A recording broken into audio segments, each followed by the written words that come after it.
Welcome to Forbidden Files.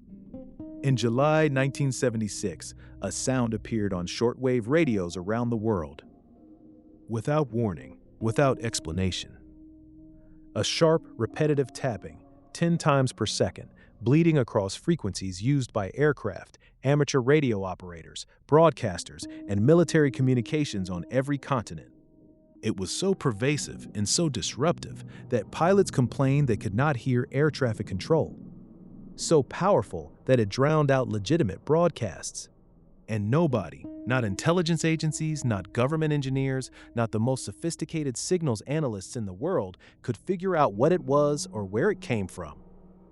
For 13 years. The signal became known as the Russian woodpecker, because that is exactly what it sounded like. A woodpecker hammering on a tree. 10 taps per second. Repeating endlessly. Cutting across the shortwave spectrum on frequencies between 7 and 19 megahertz.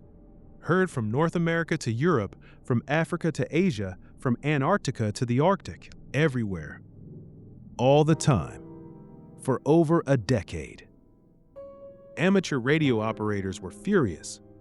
A community called the Russian Woodpecker Hunting Club formed, dedicated to tracking and jamming the signal. Engineers designed and sold a filter called the Moscow Muffler, a device specifically built to try to block the woodpecker from shortwave receivers. It worked only partially because the Russians kept changing the frequency. The International Telecommunication Union filed complaints with the Soviet Union. Moscow denied any responsibility, and the tapping continued. Intelligence agencies around the world triangulated the signal. The results were confusing. Different analysts placed the source near Kiev, near Minsk, near Chernobyl, near Gomel, near Chernihiv. The signal was so powerful, up to 10 megawatts, the equivalent of a small power station, that it distorted direction-finding equipment. And the Soviets, as they always did, said nothing. And into that silence, the theories rushed in. The United States government already knew that the Soviet Union had been researching psychotronic warfare, the use of electromagnetic frequencies to influence human behavior.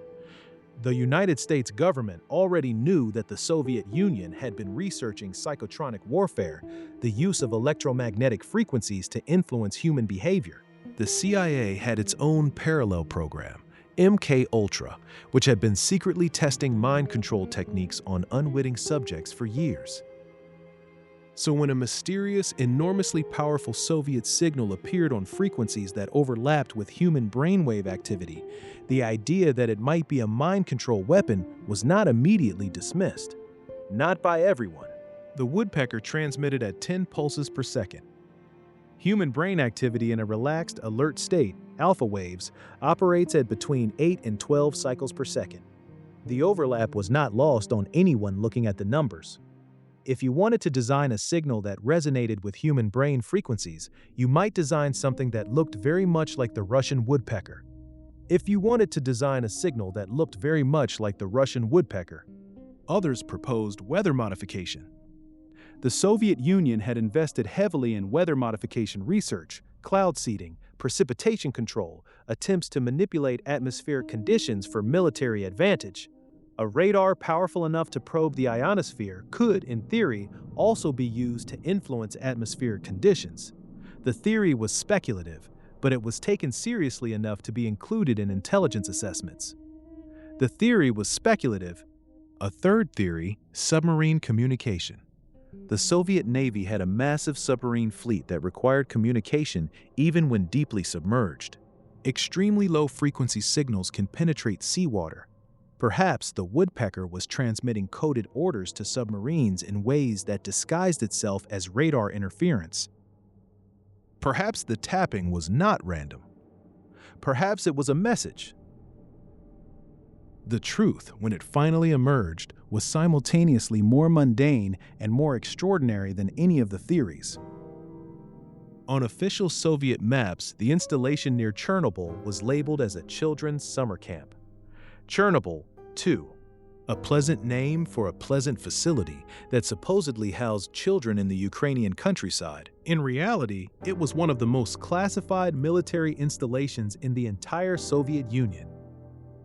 The Duga-1 radar array is 700 meters long and 150 meters tall, almost half a mile wide, nearly as tall as the Eiffel Tower. A wall of steel antenna towers stretching across the Ukrainian forest, one of the largest structures ever built for intelligence purposes. Completely hidden from Western satellites for years by the tree canopy and by Soviet camouflage measures, and powered, in part, by a nearby facility that the whole world would eventually hear about for very different reasons: the Chernobyl nuclear power plant. Estimates suggest that approximately one-third of the entire electrical output of Chernobyl's reactors went to power the Duga radar system. One of history's most infamous nuclear disasters was, in part, the power source for one of history's most mysterious signals. The Duga system, formally designated by NATO as Steelyard, was an over-the-horizon radar. Conventional radar can only see as far as the curvature of the Earth allows, roughly to the horizon. Over-the-horizon radar overcomes this by bouncing its signal off the ionosphere, the electrically charged layer of the upper atmosphere, and back down to Earth thousands of kilometers away. A signal fired from Ukraine could bounce off the ionosphere and return data from over the continental United States. It could detect a missile launch from American soil within minutes of takeoff. This was the entire point. By the mid-1970s, American intercontinental ballistic missiles could reach Soviet territory in under 30 minutes. Soviet military planners had calculated that a surprise first strike could destroy most of the Soviet nuclear arsenal before a retaliatory strike could be launched. Pause. To survive, to maintain the credibility of mutually assured destruction, the Soviet Union needed warning, not the 15 minutes that radar on Soviet territory provided. The full 30 minutes. Every second mattered. To bounce a radar signal off the ionosphere and detect something as small as a missile plume thousands of kilometers away, you needed extraordinary power. 10 megawatts of transmitted energy, broadcast across the shortwave spectrum. Which is why the signal was audible on radios in New Zealand, in Canada, in Japan, in West Africa. The woodpecker was not trying to interfere with global radio communications. It simply could not help it. It was a radar so powerful that its side effects were felt on every continent. Percase. But the Duga system had a fundamental problem that Soviet engineers never fully solved. The ionosphere is not stable. It shifts with solar activity, with weather, with the time of day, with the season. A signal that worked perfectly in January might give wildly different readings in July. The system generated enormous amounts of false positives, ghost readings that looked like missile launches but were not. In 1983, it nearly triggered a nuclear war. On September 26, 1983, a Soviet officer named Stanislav Petrov was on duty at the Serpukhov 15 Early Warning Center near Moscow. The Soviet early warning satellite system, not the Duga radar, but a related system, reported that the United States had launched 5 intercontinental ballistic missiles. Pause. Protocol required Petrov to immediately report the launch up the chain of command. That report would almost certainly have triggered a Soviet retaliatory strike. Petrov did not report it. He decided, against protocol, against orders, against everything he had been trained to do, that the reading was a malfunction. His reasoning was simple. If the Americans were launching a first strike, they would not launch 5 missiles. They would launch hundreds. He was right. It was a false alarm caused by sunlight reflecting off clouds in a way the satellite system misread as rocket exhaust. Stanislav Petrov, by choosing not to follow his orders, may have prevented a nuclear war. He was reprimanded for the procedural violation. The Duga radar continued transmitting after Chernobyl. The 1986 disaster contaminated the surrounding area but did not severely damage the radar installation itself. But maintaining a classified military installation in an exclusion zone, with thousands of workers evacuated and international attention focused on the area, became increasingly difficult. And by the late 1980s, a new generation of surveillance satellites provided faster and more reliable missile detection. The woodpecker was becoming obsolete. In December 1989, the Russian woodpecker fell silent. After 13 years of hammering across the global shortwave spectrum, 10 taps per second every second, year after year, it simply stopped. Radio operators around the world noticed immediately. The silence, after 13 years, was almost disorienting. As the Soviet Union collapsed, the secrets of Chernobyl 2 slowly emerged. The antenna arrays were partially dismantled for scrap metal in the early 1990s. The most valuable components were looted, but the main structure, the massive steel antenna wall, 700 meters long, 150 meters tall, could not be removed. It stood inside the Chernobyl exclusion zone. The contamination that made it impossible to safely dismantle also preserved it perfectly. The contamination that made it impossible. Today, the Duga-1 radar array is one of the most visited sites in the Chernobyl exclusion zone.